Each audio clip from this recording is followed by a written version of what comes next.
What's up mga kamema? So, for today's video, samahan niyo ako magpalit ng mga ilaw nitong ating Toyota Vios. Kaya na pang hinihintay natin guys, let's go!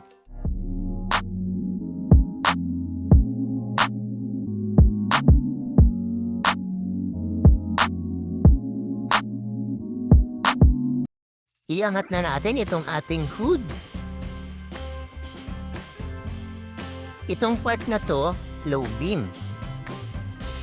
Sa pagtanggal ng ating ilaw, pwedeng unplug nyo muna yung socket. Press and hold nyo lang itong lock bago nyo siya bunutin.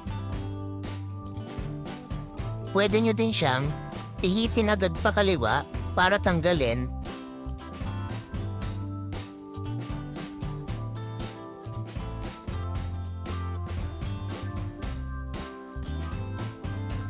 Tapos, tsaka nyo tanggalin yung socket niya.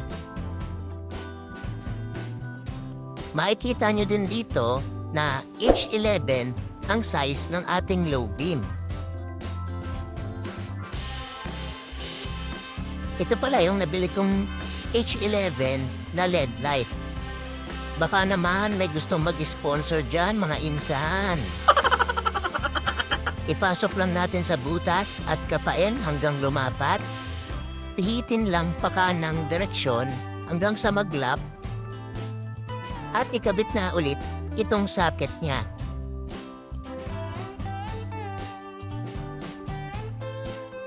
Ganun lang din dito sa kabila. Pihitin pa kaliwa.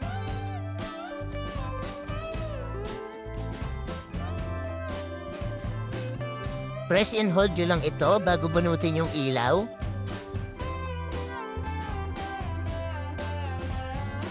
Ipasok yung H11 na ipapalit na ilaw.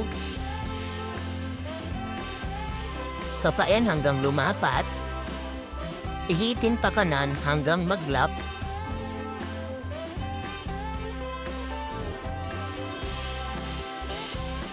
At ibalik yung socket. Siguraduhin nyo din pala na nasa gilid ang tama ng ilaw. Makikita nyo din yung pattern para malaman nyo yung direksyon ng reflection niya. Testingin nyo na din. Dito naman tayo sa park light. Tanggalin lang muna natin itong cover. Pindutin nyo lang sa gitna itong mga clip hanggang sa lumubog. Pagkatapos ay bunutin nyo lang gamit ang inyong kamay.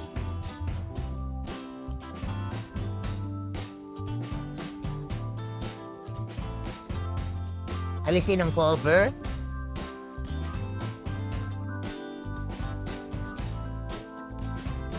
Bali, ito yung linya ng ating park light. Sa pagtanggal nito, katulad lang din ng ginawa natin kanina sa pagpalit ng low beam. Kapain nyo lang din pala muna yung bulb bago nyo tuluyang bunutin. Mabilis kasing uminit yan, talagang nakakapaso. Gagamit naman tayo dito ng T10 LED bulb. So, nasa sa inyo na kung anong kulay ng ilaw ang gusto nyong ilagay.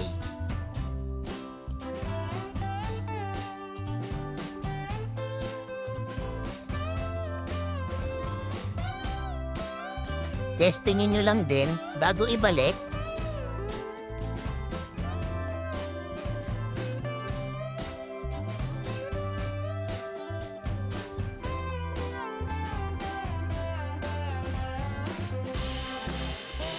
Ipasok at pihitin lang pa kanan hanggang maglap.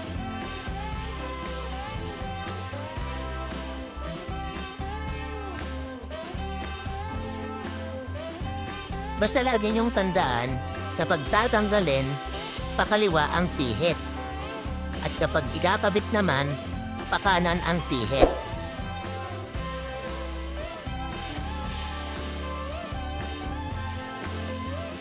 Ibalik na natin yung cover.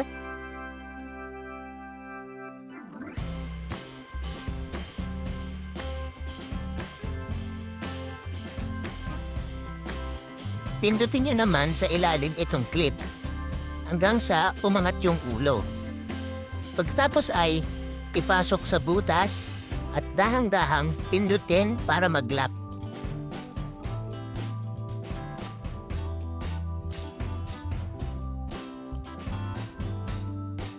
Okay? Lipat naman tayo dito sa reverse light. Tanggalin lang natin itong clip ng cover dito lang sa parteng ibabaw.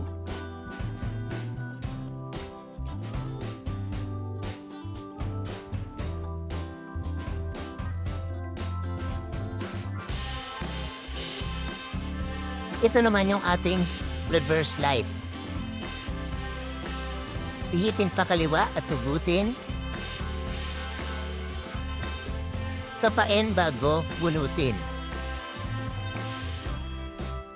So dito, gagamit naman tayo ng T15 LED light na color white.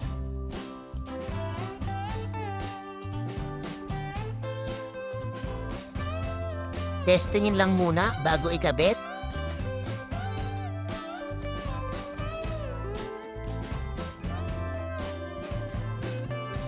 Ipasok at pihitin lang pakanan hanggang mag-lock.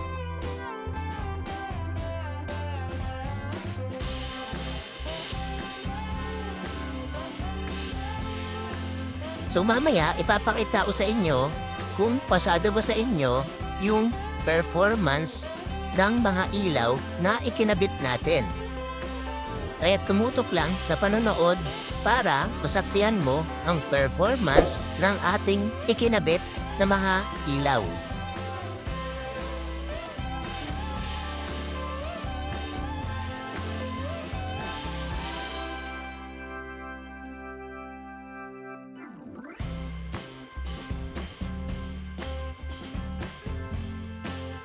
So I hope na nagustuhan mo ang video na ito at huwag kalimutang i-like.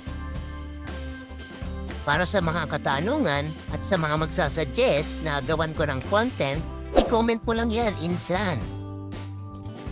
At syempre, huwag kalimutang mag-subscribe at suportahan ang ating YouTube channel. I-hit mo na rin ang notification bell para ma-notify ka sa ating mga bagong videos. So muli, ako po ang inyong lingkod na si Mr. Mema. Hanggang sa muli guys, goodbye!